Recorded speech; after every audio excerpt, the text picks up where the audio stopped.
Amazing that not that long ago, Brussels sprout sales, whether fresh or frozen, were dismal at best.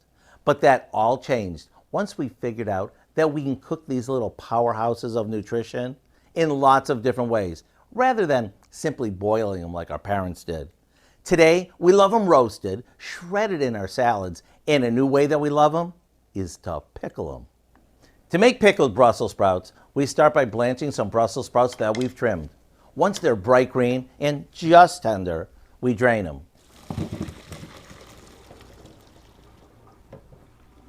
While they drain, we combine some water, salt, and white vinegar in a saucepan.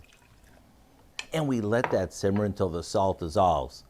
Now we remove this from the heat and add in some fresh garlic,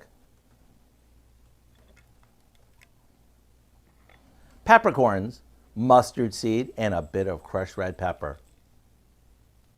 This gets poured over our sprouts and we'll let them sit for a bit so they can absorb all that goodness. After chilling them, they're ready to team up with anything from our favorite sandwich to any of our weeknight classics. To get the recipe for our brand new pickled Brussels sprouts, just head over to our website. I'm Howard of the Mr. Food Test Kitchen, where today we've discovered a trendy pickled way for you to say, ooh, it's so good.